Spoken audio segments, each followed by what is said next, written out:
redefinição de senha. Ok. Clique aqui para alterar a sua senha, não é isso? Isso.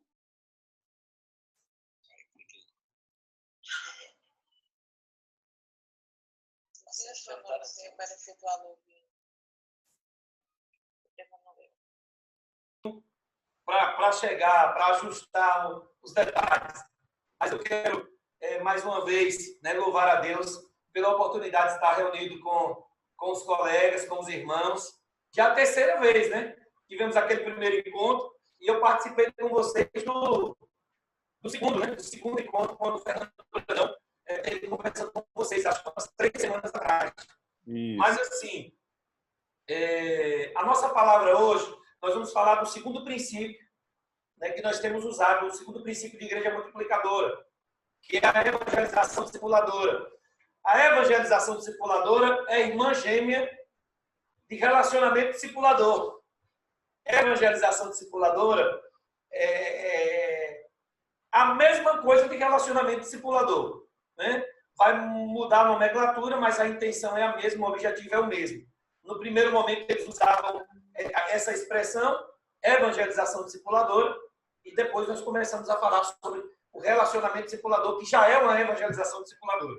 Eu quero ler um texto bíblico que está em Atos, que é aquele texto muito conhecido, já está decorado por nós, Atos 2, que diz assim, Atos 2, 43, os apóstolos faziam muitos milagres, maravilhas, por isso todas as pessoas estavam cheias de temor, todos os que criam estavam juntos, unidos, repartiam uns com os outros o que eles tinham, vendiam as propriedades e as outras coisas e dividiam o dinheiro com todos, de acordo com a necessidade de cada um. Verso 46. Todos os dias unidos, eles se reuniam no pátio do templo e nas suas casas, partiam o pão e participavam das refeições com alegria e muita humildade. Louvavam a Deus por tudo, eram estimados por todos e a cada dia o Senhor juntava à igreja aqueles que iam sendo salvos. Então eu quero começar a minha palavra, porque não tem como falar de igreja multiplicadora sem nós olharmos para a igreja de Atos. Se nós não olharmos para a igreja de Atos, a igreja primitiva. Porque o que igreja multiplicadora hoje nós estamos resgatando são os princípios, os valores que a igreja primitiva usava 2000 anos atrás. Nós não estamos trazendo uma metodologia nova, uma estratégia nova, não. Nós estamos resgatando alguns princípios que, no decorrer da caminhada, nós acabamos perdendo alguns desses princípios. Né, que é a oração, a evangelização discipuladora, a formação de líderes. Ô, Dan, você não está aparecendo aqui para mim te aceitar, não, Dan? Ô, desculpa. A plantação de novas igrejas e a compaixão e a graça.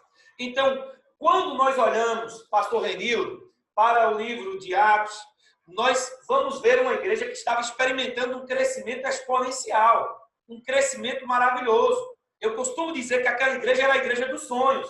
Tinha problemas, tinha dificuldades, mas era uma igreja que crescia exponencialmente. Só que a igreja de Atos, ela não experimentava só crescimento numérico. Era uma igreja também que experimentava cuidado mútuo. Era uma igreja que experimentava pastoreio eficiente.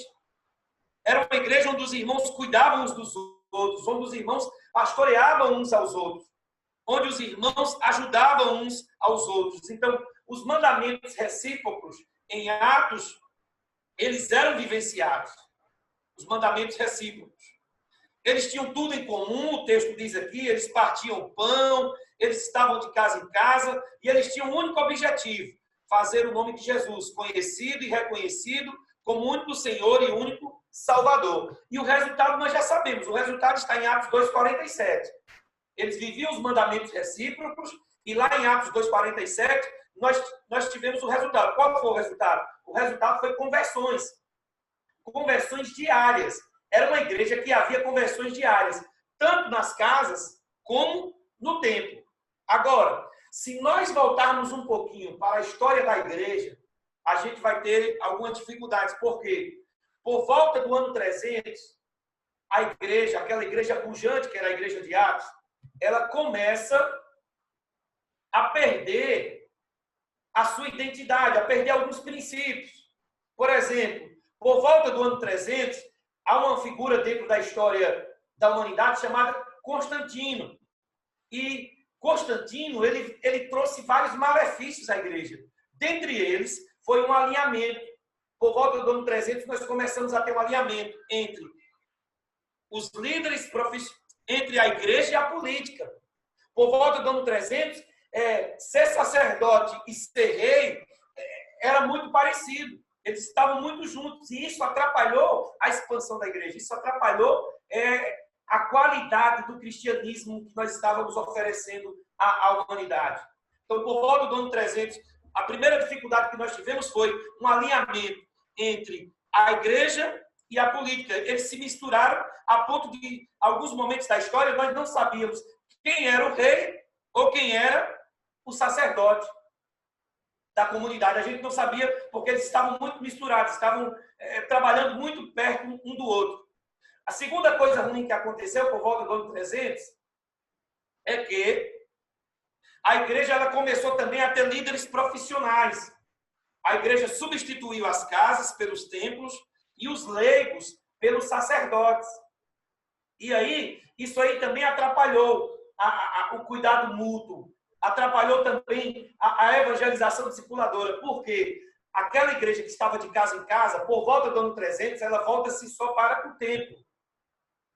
Eu estou querendo passar aqui, Renildo, e não estou conseguindo. Clica na tela. Cliquei. Ué, não foi? Mas Usa a seta aí embaixo do computador. Saiu. saiu, né? É. Como é que eu faço para voltar, moço? Espera aí.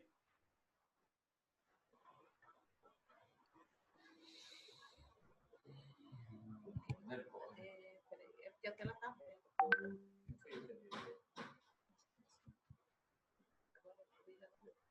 Renildo. Pastor Renildo, Oi. o senhor não tem esse slide aí, não? Tem, o pastor Anacleto, faz o seguinte. Clica. Você está vendo minha imagem aí? Estou. Aí em cima, minha imagem, à direita, em cima tem um quadradinho com 3 pontinhos. Clica nele, por favor. À direita. Aqui. Isso. Enter Fools. Tá em inglês? Tá em inglês aí? Inglês, tudo em inglês. Ah, meu Deus.